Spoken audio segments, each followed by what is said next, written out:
Saved from what?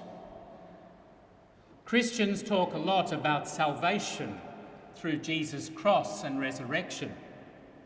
But in this age of science and technology, affluence and education, big government and media, do we really need saving?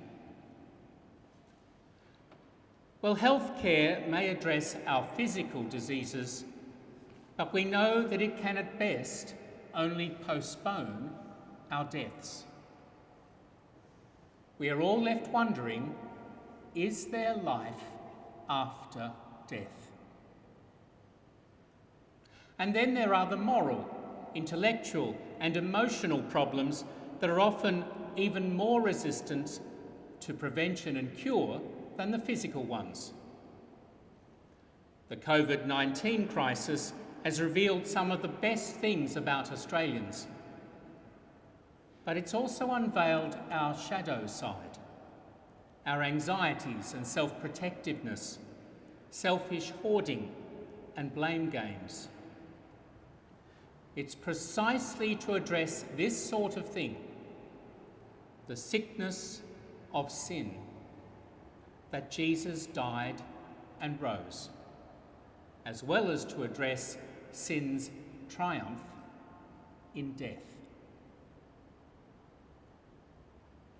What are some of the good things that we've demonstrated during the COVID-19 crisis, which help redeem this difficult moment, pointing us in more positive ways going forward?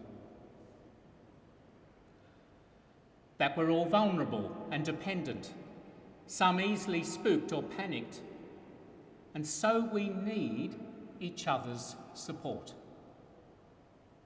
That some things, people, ideals, matter most to us, and that there are sides at least as important as physical health and safety about us. That isolation is difficult for most people, that a sense of neighbourliness can be recovered, but that we must push the boundaries on who we include amongst our neighbours. And that in a crisis, we can become insular as a nation or as individuals, and so must scrutinise that carefully, knowing that sharing can be hard, but is right.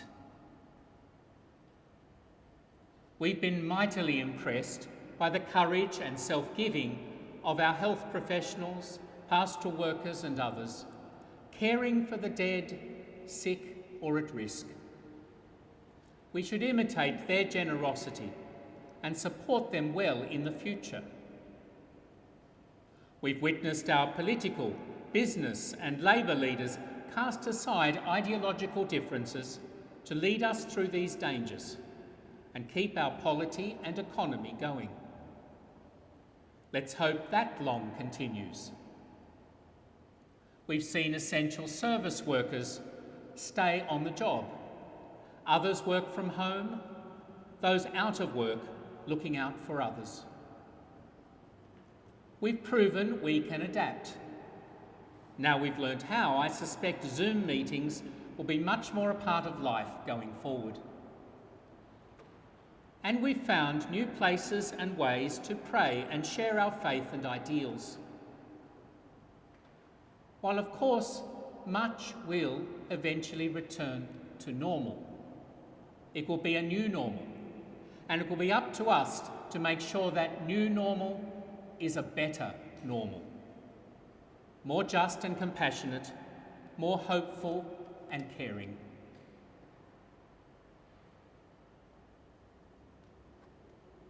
A boy and his dad came into this cathedral to pray. The boy Anthony and his dad Danny prayed right here and went to the statue of St. Anthony, the name saint of the boy. Little did they know that was the boy's last day on this earth.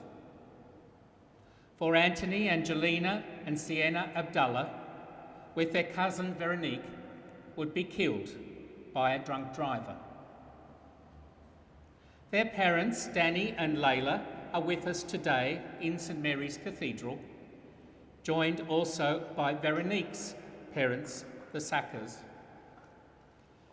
And we extend all of us our continued love for them and condolences on the death of the 4 children. We all shared in their grief, but we marvelled at Layla's strength and dignity as she and Danny forgave the alleged drink driver whose ute caused the death of the children. Today, those parents will bring forward the gifts at the offertory and bring forward the memories of their beloved children. Layla reminded all of us of the preciousness of human life and of her gratitude for her own loved ones. She professed her Christian faith, that her children are now with God and that her family will be reunited one day. And she called us all to prayer and charity. This was no ordinary human response.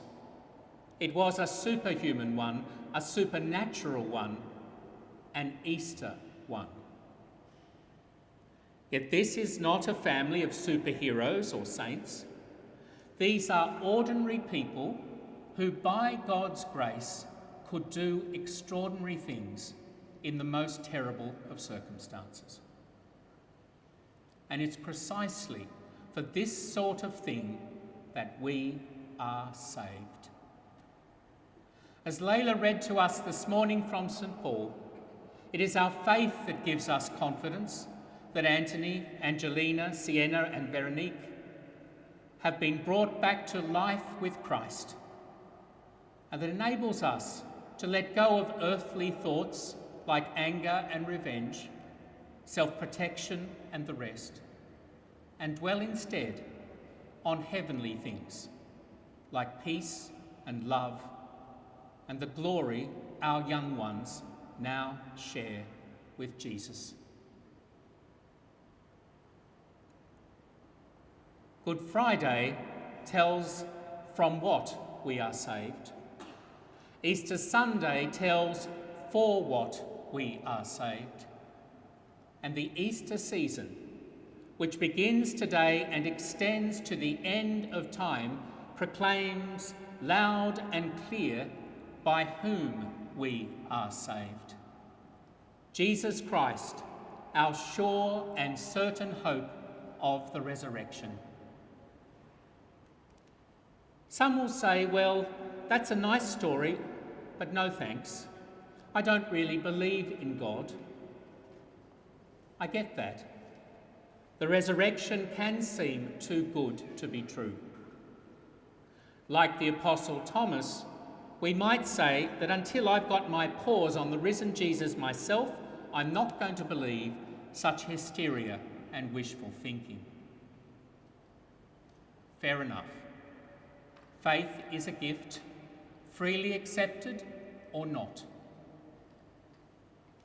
But even if you don't believe in Jesus or are unsure, he believes in you. He died and rose to save you. Shalom, hi, he says today to the women at the empty tomb. Peace, he says to you. No need to be afraid anymore. I am with you always.